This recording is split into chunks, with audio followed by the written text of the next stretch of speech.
और इस बीच दिल्ली से बड़ी खबर है। SC/ST एक्ट पर केंद्र ने सुप्रीम कोर्ट में याचिका दायर की है।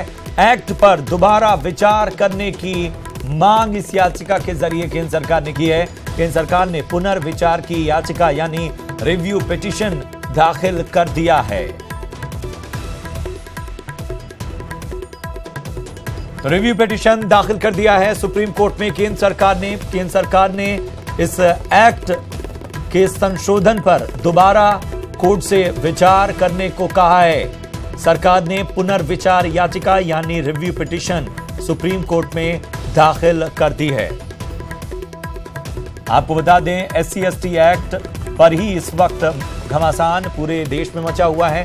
पूरे देश में SC/ST एक्ट में हुए संशोधन पर लगातार आंदोलन चल रहे हैं। अलग अलग प्रदेश के हिस्सों का हमने आपको हाल दिखाया। मेरठ के हाल ज्यादा खराब हैं और इन सब के बीच सुप्रीम कोर्ट में केंद्र सरकार ने रिव्यू पिटीशन डाल दिया है।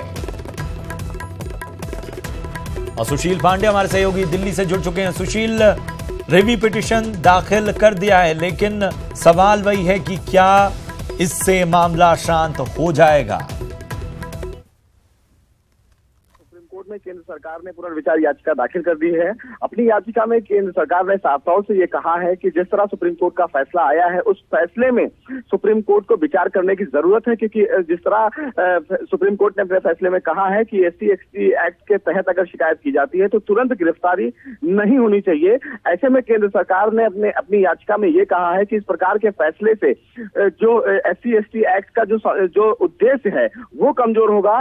लोगों के बीच में कानून व्यवस्था से भरोसा जो है वो उठ सकता है। लिहाजा सुप्रीम कोर्ट इस फैसले पर विचार करे तो फाइनली ये जरूर कहा जा सकता है कि सुप्रीम कोर्ट में केंद्र सरकार ने पुनर्विचार याचिका दाखिल की है। केंद्र सरकार ने ये मांग की है कि सुप्रीम कोर्ट उस फैसले पर पुनर्विचार करे, जिससे आने वाले दिनों में जो SC/ST एक्ट जिस प्रावधान के लिए, जिस उद्देश्य के लिए बनाया गया था, वो उद्देश्य कहीं ना कहीं बिल्कुल। लेकिन बहुत बहुत शुक्रिया करेंगे सुशील आपका इस अहम जानकारी के लिए। तो फिलहाल सुप्रीम कोर्ट में SC/ST एक्ट पर केंद्र सरकार ने पुनर्विचार याचिका यानी रिव्यू पिटीशन दाखिल कर दिया है, लेकिन क्या ये पहल इस प्रदर्शन को शांत कर पाएगी? बड़ा सवाल अब भी